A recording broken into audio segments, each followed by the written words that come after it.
Hello, hi everyone. From today onwards, we are going to start with the revision of basic concepts of OOP, which is the sixth topic.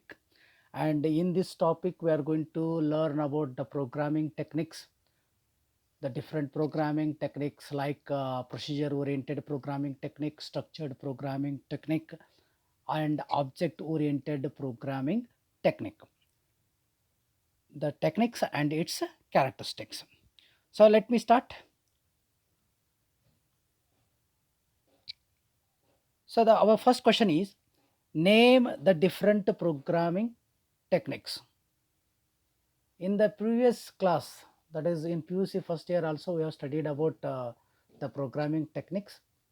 There we have studied unstructured, structured, procedure and object oriented programming language. The same is continued in the second year also. The different programming techniques are, here we are going to mention, are procedure programming technique, structured programming technique, and object oriented programming technique. In the PUC second year, mainly we are going to concentrate on these three techniques, that is procedure, then the second one is structured, then the third one is object oriented programming technique.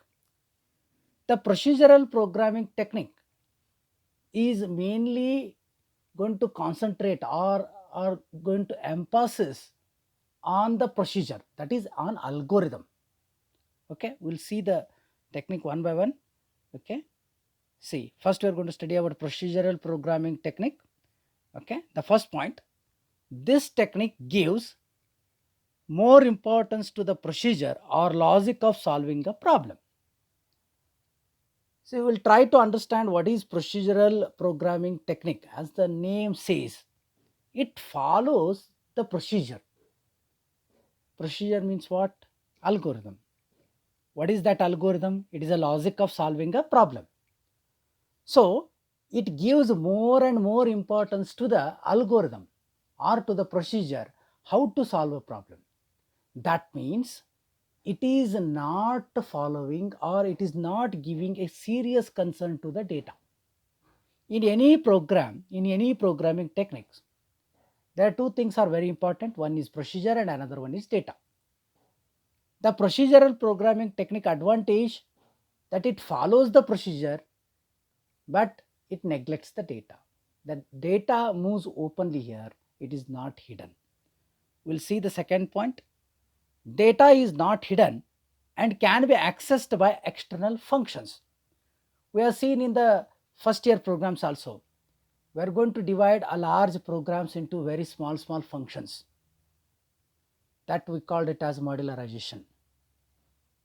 Okay, so here what happens, when the large program is divided into very small functions, but all the functions, if they can share or they can access the data, then security to the data is less. So in the second point it is mentioned, data is not hidden and can be accessed by external functions. External functions means which are not related to this issue also. Okay. Then the third point, data may communicate with each other through functions.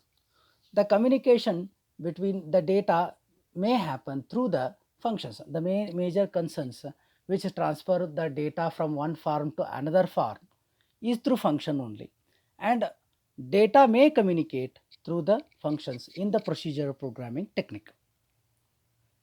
We'll see the fourth one. What is the fourth one? Large programs are divided into small programs which are known as functions. In procedure programming technique, the simple way we follow to solve a problem, whenever there is a large and complex problem is there, we'll try to divide that large and complex program into very small functions, the small subprograms, and those small subprograms are called as functions. And one more thing, procedural programming technique, it employs top down approach. In program design, we have two types of approaches.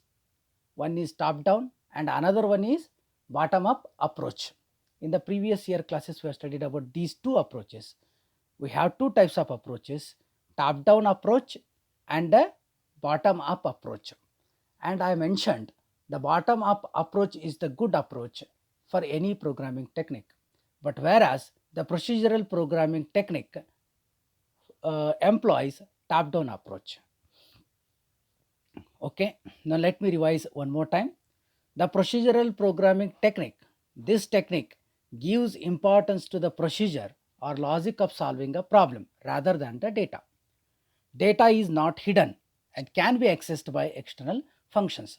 Data may communicate with each other through functions. Large programs are divided into smaller programs known as functions, and it employs top down approach. And its examples are Fortran, BASIC, Pascal, and C language programs are the best examples for the procedural programming technique, which follows procedural programming technique. Okay, in three techniques, like we mentioned in the second year, as I said, in the second year we are going to study about three techniques, whereas in the QC first year we have studied about four techniques. So that is unstructured also we have involved. In the second year we have neglected that particular part. We are going to deal here procedural programming technique, and the next one is structured programming technique. So let us see what is structured programming. And structured programming is an organized approach to programming involving the use of three basic control structures: sequence, branching, and looping. Sequence means it is a statement, like we used to write cout, cin in the programs. Cout less than, enter a and b values. So this is a sequence to input two numbers. Sequence is nothing but it is a statement. Branching, we have branching like if and switch, conditional. And looping, for, while, do while, these are the looping structures. A programming structure which involves these three basic control structures. A programming structure which involves these three basic control structures of sequence, branching, and looping, such programming technique is known as structured programming technique. Then we'll see what are its characteristics. Characteristics of structured programming. First one is the structured programming technique emphasis is on doing things, that is on algorithms. It is which is very same as procedural programming technique. The procedure programming technique and the structured programming technique both gives importance to the doing things, that is algorithms. It gives importance to the procedure rather than the data. Then the second point, large programs are divided into smaller programs known as functions. Even we have seen the same concept in the procedural programming technique. There also we have the same technique, that large programs are divided into smaller programs known as functions. Then we'll go for the third one. In the third one, most of the functions share global data. What is global data? I have shown, if we declare any particular data before the main program, that data we are going to call it as global data, and most of the functions share global data. If the most of the functions sharing the global data, what happens? Then the security provided to the data is going to be very less. That means the data is quite insecure. So we mentioned here, our main motto should be to prevent the data, to provide a security to the data. We have to follow the procedure also, we have to give security to the data also, but these two programming techniques gives more importance to the algorithms. Okay, the next we'll see the next point. Data move openly around the system from function to function. So data doesn't have any restriction in these two techniques. it moves openly from one function to another function. That is what we are discussing here. The data is less secured. This is a major concern in these two techniques. Then the next point, functions transform data from one form to another form. Suppose if you transfer a and b value to one function, that a and b value will be can be interchanged, or can be added, or can be subtracted, or it may be done some other operations. So hence what happens, the data, it changes its form from one form to another form when it moves from one function to another functions. Its form goes on changing because the function what it takes the data, it changes the data according to that function requirement. So this is one more problem what we are going to have here. The data, it changes its form, and data is less secured in these two techniques. Okay, then the next point is employs a top-down approach in a program design. Both the programming techniques till the time what we have discussed, both of them, they employ same program design, that is top-down approach. Okay, the examples are also same: Fortran, Basic, C. C language is the best example for structured programming language. Okay, now let us move to the next concept. What is object oriented programming? A programming paradigm that represents concepts as objects is known as object oriented programming language. In the previous concept, in the previous two techniques, we have studied about one point, that large programs are divided into small functions. This point is very important. You have studied the same point in procedure and structured, that the large programs are divided into small functions. Now what we are trying to do here in object oriented programming, instead of dividing a large and complex programs into small functions, we are trying to divide large and complex programs into objects. Now what is the difference? An object has both data and functions tied together. An object has both functions and data tied together. That is encapsulated. That is encapsulated. Data and function. Main work of a program is to carry certain function, and to carry certain function, it requires certain data. So what we are doing in C++ or what we are doing in object oriented programming, that we are going to tie both data and functions together in one class, and through that class we are going to create objects.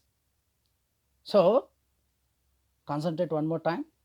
A programming paradigm that represents concepts as objects. See, concentrate here. Concepts as objects. Each object is tied with what?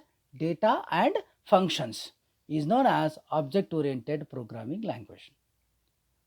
Then we have some of the OOP languages are like C++. We're going to study about C++ only. Java, Smalltalk, C hash. Then next we are going to have Perl, Python. Okay, so the different examples for object oriented programming languages are C++, Java, Smalltalk, C hash, Perl and Python. Let us see what are the characteristics of object oriented programming. We'll see one by one what are the different characteristics of object oriented programming. Emphasis is on data rather than procedure. So This is what we require in object oriented programming. In the previous two techniques we have seen, procedure and in the structured, both programming techniques are major emphasis is on procedure rather than data, but here it's reverse now. Emphasis is on data rather than procedure. This is its first characteristic. Then the second one, programs are divided into what are known as objects. As I told, you have seen in the previous concepts, the large and complex programs are divided into small functions. We said again and again and again we said that large and complex programs are divided into functions. We're neglecting data over there. But here, try to understand, the large and the complex programs are divided into what? Objects. And to the object, we are going to bind both data and functions together. I already mentioned about that particular point. Then we'll see the third point. Functions that operate on data of an object are ties together in data structure. I mentioned it previously that both data and functions are tied together to an object. Then data is hidden, cannot be accessed by external function. We have seen in the class the data of a class cannot be shared, cannot be accessed by the external function, or outside the class it cannot be accessed. So data is hidden. But when we compare with the procedural programming technique or structured programming, their data is not hidden. In which techniques? Procedure and structured, data is not hidden, whereas in the object oriented programming technique, the data is hidden. We'll see the next point. Objects may communicate with each other through function. We may have several classes, and several classes may have several objects, but here objects may communicate. They can transfer their values from one object, one data form to another. Objects may communicate here rather than the functions. New data and functions can be easily added whenever necessary. See, this is very important concept.